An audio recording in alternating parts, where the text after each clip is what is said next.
Sejarah invasi Mongol di Jepang. Kita akan bahas di sini. Assalamualaikum kawan-kawan, selamat datang di channel aku dan terima kasih sudah klik video ini. Jadi hari ini tuh aku akan membahas tentang sejarah singkat invasi Mongol di Jepang dan ada beberapa fakta menarik lainnya. Jadi siapkan posisi terenak kalian dan ini dia ceritanya.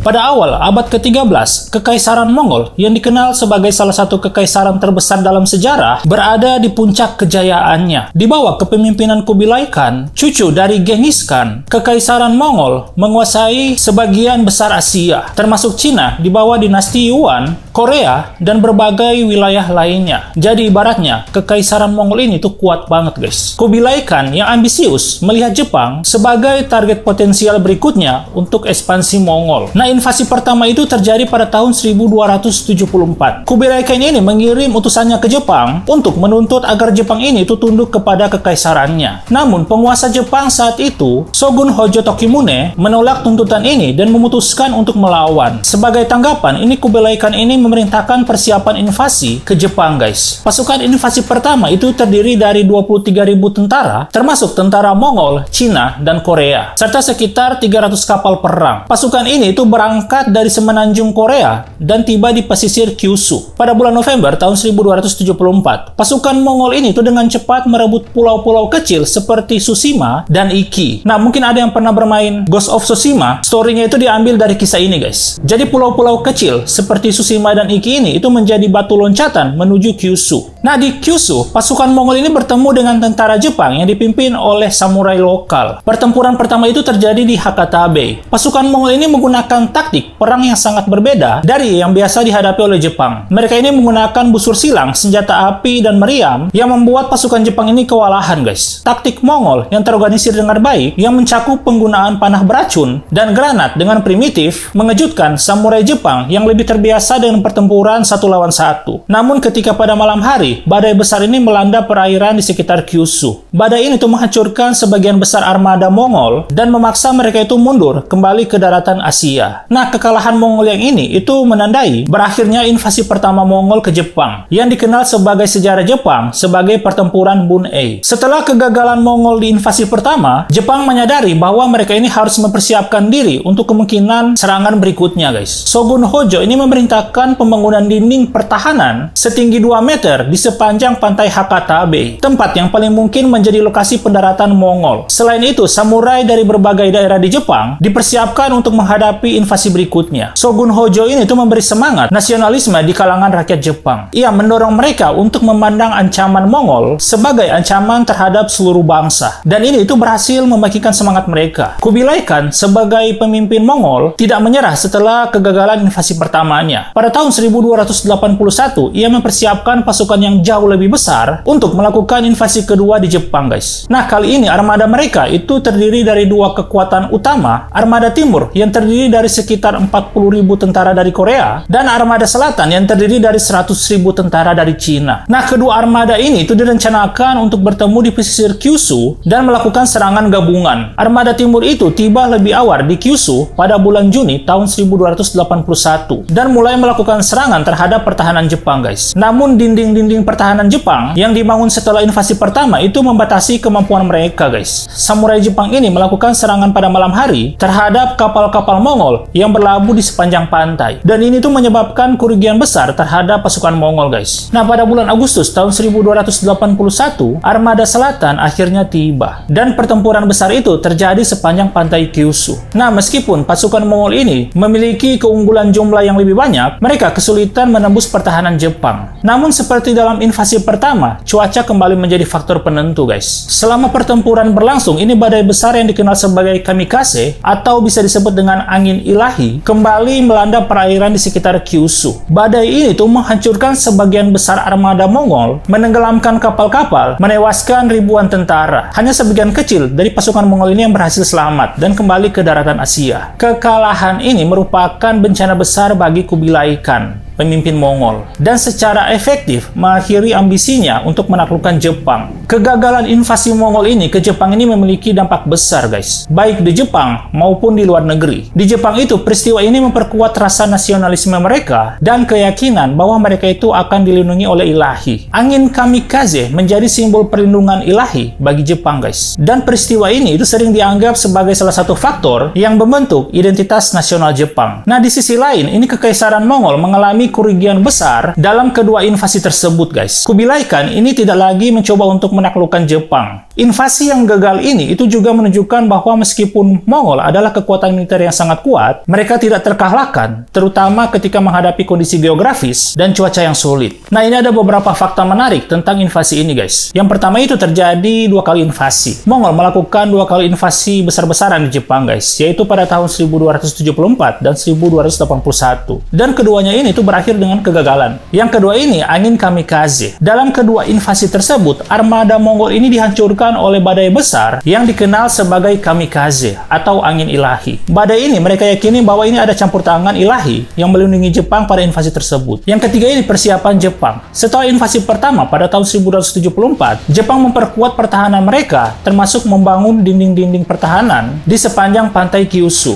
Dan pantai tersebut itu sebagai tempat pendaratan Mongol. Yang keempat itu adalah pasukan campuran. Ini pasukan Mongol ini tidak hanya terdiri dari orang Mongol saja, guys, tetapi mencakup tentara-tentara dan kerajaan-kerajaan yang ditaklukkan seperti Korea dan Cina. Yang kelima itu taktik perang Mongol. Ini pasukan Mongol ini dikenal dengan taktik perang yang inovatif, termasuk penggunaan senjata seperti busur silang dan meriam. Taktik ini itu mengejutkan pasukan Jepang yang terbiasa pertempuran 1 lawan 1, Baiwan lah istilahnya. Dan yang terakhir itu pengaruh kebudayaan. Meskipun invasi Mongol ini gagal, guys, peristiwa ini meninggalkan dampak yang mendalam dalam budaya Jepang, terutama dalam memperkuat konsep nasionalisme dan pentingnya mempertahankan kemerdekaan dari kekuatan asing. Nah, itulah sedikit cerita sejarah tentang invasi Mongol di Jepang, guys. Mungkin kalau ada yang kurang, kalian bisa tambah di komentar. Terima kasih kawan-kawan sudah menonton, dan jangan lupa subscribe untuk mendapatkan video selanjutnya yang akan aku bahas di sini. Terima kasih kawan-kawan, dan Assalamualaikum.